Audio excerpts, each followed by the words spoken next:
penasaran loh, Pak. Ya. Jakarta. Ya. Biasanya beratong ini Ki. Beratong mandek iki.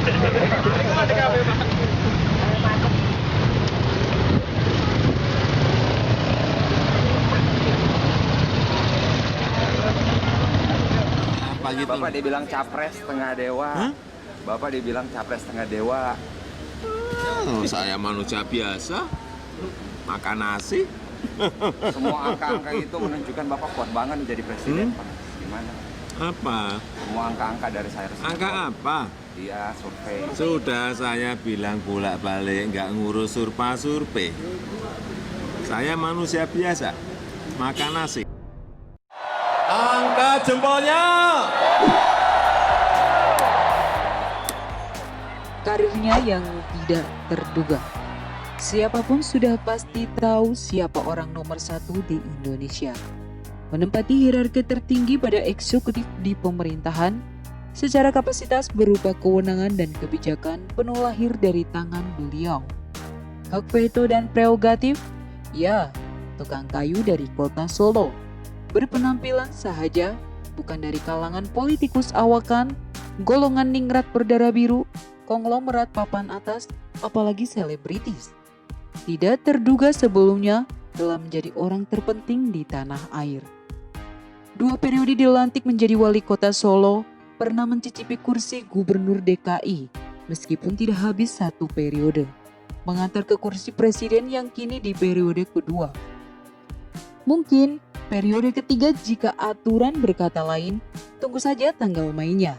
Karir yang fantastis bukan? Melihat karir presiden perumpamaan tangga, berjalan dari tangga pertama di posisi terbawah dan seterusnya menuju tangga terakhir yaitu puncak teratas, wali kota, gubernur, presiden. Hal yang tidak terbayang oleh Jokowi mungkin pada awalnya. Kok saya presiden? Tanpa ada rencana di kejauhan hari?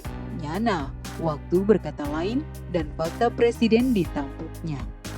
Kecerdikan politik keraguan berbentuk satir atau sarkas selama ini melanda Jokowi seperti mampu ditepis jika melihat sepak terjang saat menjadi presiden.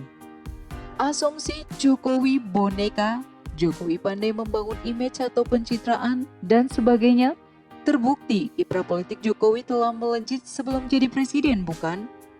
Terlepas ada konotasi dia setir oleh seseorang atau perahu yang ia tumpangi. 2 periode menjabat wali kota. Berhasil memenangkan pemilu di DKI adalah bukti dia piawai berpolitik. Dan mampu memenangi pilpres 2 kali adalah fakta. Sederhananya jawaban dari asumsi bahwa Jokowi cerdik berpolitik. Pertama, kepercayaan publik terbukti mengapa ia selalu menang. Kedua, pinangan partai besar bahwa ia pantas diusung dan sukar cari rival untuk dicundangi. Sisi yang lain dari kefiguran Jokowi justru mampu menaikkan rate elektabilitas dari beberapa parpol selama ini. Yang mengusungnya dalam debut kontes demokrasi, pasca pilpres beberapa partai pengusung merangkak naik secara persentasi yang signifikan. Namanya seperti simbol penting meraup suara pilek kemarin. Pasca pilpres beberapa partai pengusung merangkak naik secara persentasi dan signifikan. Berbagai analis bahkan beberapa artikel Kompasiana juga menggambarkan atau menghubungkan perihal melonjak angka-angka tersebut. Karena ada figur tertentu, dasar keberuntungan pemilu yaitu pileg beriring pilpres. Bahkan kasus turunnya suara partai pun terindikasi adanya salah usung di pilpres. Apalagi kau bela-bela anting-anting.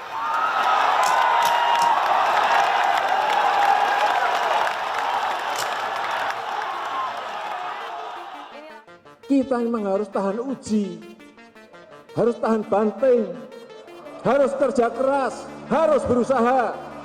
Jangan malah berbicara pesimis, 2030 bubar. Pemimpin itu harus memberikan optimisme kepada rakyatnya. Pemimpin itu harus memberi semangat kepada rakyatnya. Meskipun tantangannya berat, meskipun tantangannya tidak gampang. Memang mungkin ada yang banyak berbicara, sekarang kita pahit. Enggak apa-apa pahit.